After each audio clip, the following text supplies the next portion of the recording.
Hello friends, అందరికీ తెలిసినట్టుగా ఈ వీక్ ఎవరు ఎలిమినేట్ అయిపోయారు అనేది ఆల్రెడీ న్యూస్ అయితే వచ్చేసింది. సో కానీ మనము 1 by 1 గాని చూసుకుంటే మొత్తం 5 మంది, మనకు 6 మెంబర్స్ యాక్చువల్గా ఎలిమినేషన్లో ఉండేవాళ్ళు. సో అందులో ఫ్లోరా గారు పక్కకు తప్పుకున్న తర్వాత 5 మెంబర్స్ ఉన్నారనమాట. సో ఇందులో వచ్చేసి ఫస్ట్ అయితే మాత్రము మన మాస్క్ మ్యాన్. సో హైయెస్ట్ ఓటింగ్తో, ఎంత నెగిటివ్ ఉన్నప్పటికీ కూడా ఆయనకి సో ఎలాగుంటుందంటే, జనాలు నార్మల్గా ఇప్పుడు సంజన గారి మధ్య, అదేవిధంగా మాస్క్ మ్యాన్ మధ్య, హరీష్ గారి మధ్య గొడవ ఎంత అవుతుంటే వాళ్ళు నచ్చే వాళ్ళు వాళ్ళకు ఉంటారు వ్యూవర్స్, వీళ్ళు నచ్చే వాళ్ళు ఉంటారు. సో కాబట్టి ఏమవుతుందంటే, గొడవ అనేది బిగ్ బాస్లో జరుగుతుంటేనే జనాలు ఇష్టపడే సిచ్యువేషన్కి బిగ్ బాస్ మారిపోతుందనే చెప్పాలి. సో రిమైనింగ్ కొంతమంది న్యూట్రల్ క్యాండిడేట్స్ ఉంటారు. ఇప్పుడు ఇమాన్యుల్ కానీ వీళ్ళంతా ఏంటంటే కామెడీ చేస్తుంటారు, వాళ్ళకి అస్సలు వాళ్ళు ఓకే అలా సేవ్ అయిపోతూ వెళ్ళిపోతూ ఉంటారు అనమాట. కానీ కొద్దిగా నెగిటివ్ ఉన్నప్పటికీ సేవ్ అయ్యే వాళ్ళు కొంతమందే ఉంటారు. సో అందులో మీరు అంటే కొద్దిగా గేమ్ ఆడకుండా కూడా ఉంటారు వాళ్ళు, కానీ బయట మాత్రం వాళ్ళకి మంచి ఫ్యాన్ బేస్ అయితే ఉంటుంది. అందులో ఒకరు నెక్స్ట్ వచ్చేసి రాము రాథోడ్ గారు. ఓకేనా, ఆయన సాంగ్స్ అసలు ఎన్ని క్రోర్స్ అనేది మనకు వ్యూస్ వచ్చాయో తెలిసిందే. ఆయన చాలా పాపులర్ అయ్యారు ఈ మధ్య కాలంలో మంచి మంచి సాంగ్స్తో. నెక్స్ట్ రీతూ చౌదరి మీద బయట వచ్చేసి ఇప్పుడు చాలా అలిగేషన్స్ అవి ఇవి వీడియోస్ వస్తున్నప్పటికీ కూడా అవి కొద్దిగా ఈ మధ్య తగ్గినాయి, మళ్ళీ పెరుగుతున్నాయి.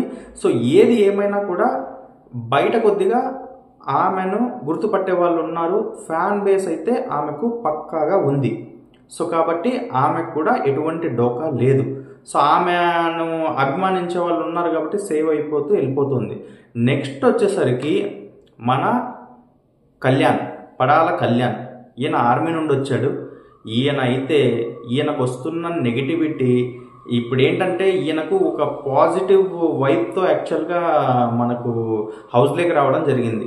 బట్ ఇప్పుడున్న సిచ్యువేషన్ మాత్రం బయట అందరూ ఇతన్ని పులిహోర రాజా, సో మనోడికి బయట అయితే పులిహోర రాజా అనే పేరు అయితే వచ్చేస్తుంది అనమాట.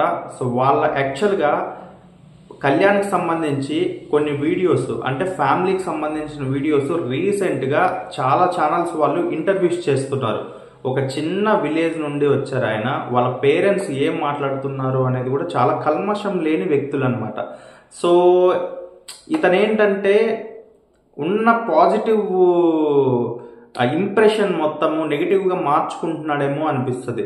సో నాకు సార్ యాక్చువల్గా ఈరోజు సింపుల్గా వార్నింగ్ కూడా ఇచ్చారంట.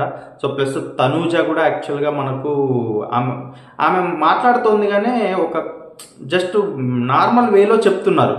ఒకవేళ చెప్తే మేబీ చెప్పుండొచ్చు. యాక్చువల్గా బిగ్ బాస్ అన్ని చూపియ్యారు కదా మనకి ఎపిసోడ్స్లో కూడా.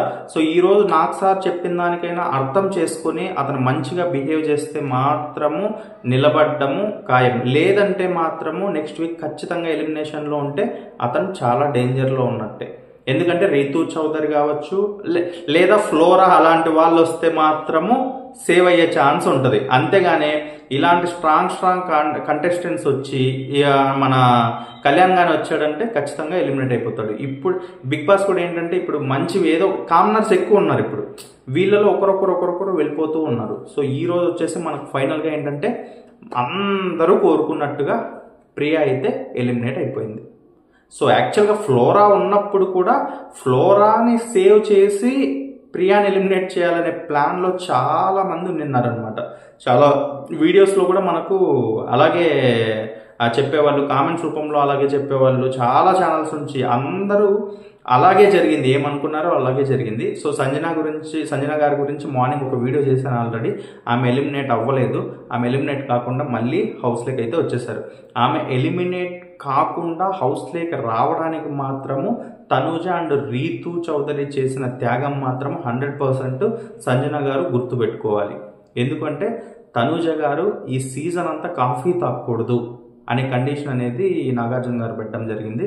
సో దాంతోపాటు Rithu Chowdary hair cut, so చాలా అసలు వాళ్ళిద్దరూ సంజన కోసం త్యాగం చేశారు. సో మీకు ఎవరు ఎలిమినేట్ అవ్వాలనుకుంటున్నారో కామెంట్ చేయండి. తప్పకుండా ఛానల్ని మాత్రం సబ్స్క్రైబ్ చేసుకోవడం మాత్రం మర్చిపోద్దండి.